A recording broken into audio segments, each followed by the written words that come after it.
Agora, como eu disse, né, vamos ouvir então o presidente da AproSoja Brasil, Antônio Galvão, que comentou sobre a votação da regulamentação do mercado de crédito de carbono, sessão realizada hoje na Comissão de Meio Ambiente do Senado. Vamos ouvi-lo.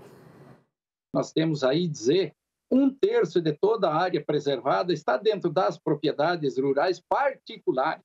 Então, você veja que eu acho que é um mérito que a gente tem que ter, tem um direito assegurado. Agora, o que nos deixava sempre, nos deixa ainda preocupados sobre esse assunto, porque você veja que a própria Austrália já implantou, baseado nessa situação, uma taxa por animal criado lá dentro da Austrália. E a mesma coisa o pessoal tenta fazer aqui.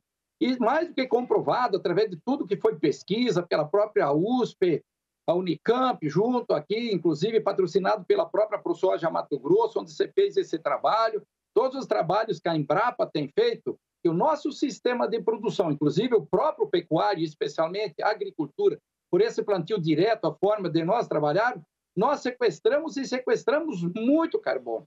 Então, eu acho que é um mérito nosso desse trabalho feito, e eu concordo plenamente, porque foi uma luta muito grande para se tirar fora o setor agropecuário, primário principalmente, dessas exigências, porque se nós somos sequestradores de carbono, seja através das nossas reservas legais, seja através das nossas APP, seja na forma principalmente de produção primária, agropecuária, é um mérito que nós temos e tem que haver algum tipo de compensação. E essa mudança aí, hoje colocada, agora aprovada recentemente aí, dentro da comissão ambiental, de meio ambiente, que ela tem que é um reconhecimento dado por mérito nosso, do produtor rural, de um modo geral, no Brasil.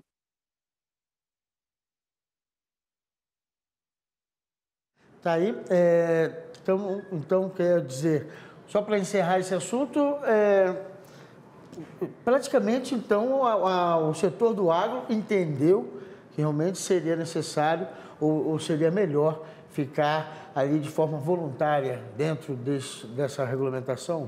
O setor do agro entendeu que aceitou, de certa maneira, a posição da senadora Elia Barros, porque já no relatório originário que ela apresentou, depois de acatar as emendas, ela estabeleceu que seriam elegíveis para este mercado aqueles setores nos quais é possível fazer a mensuração da redução das emissões dos gases do efeito estufa. O setor agropecuário tem esse problema, essa dificuldade. Em razão disso, houve esse acordo, então, de mérito para que o setor ficasse de fora do mercado regulado, né, participasse do mercado de adesão espontânea, voluntária. Então, o próprio setor vai poder, quando isso for possível, apresentar as suas metas a serem atingidas. O fato, Salema, é que, como disse a senadora Elia Barros lá no final, o projeto ele tem metas bastante rigorosas, ele tem a serem estabelecidas, principalmente para quem é grande poluente, como, por exemplo, as grandes petrolíferas, que emitem acima de 25 milhões de toneladas de gás carbônico por ano. Para essas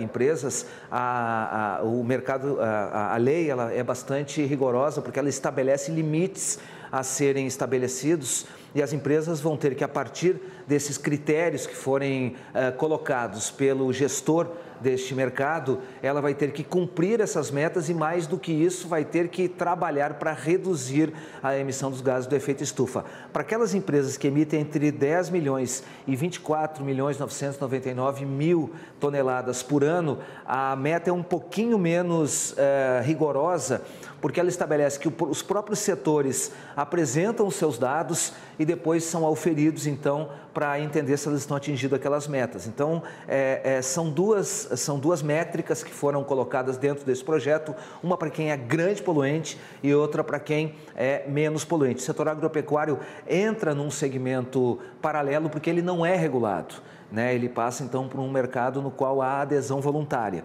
ou seja, chamado mercado voluntário.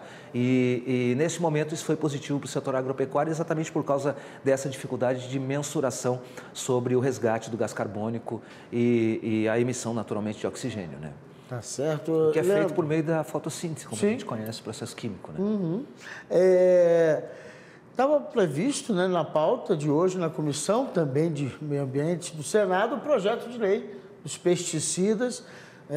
Vocês também deviam ter aguardado, né, a chamada desse projeto, mas acabou ficando para depois, né? Estava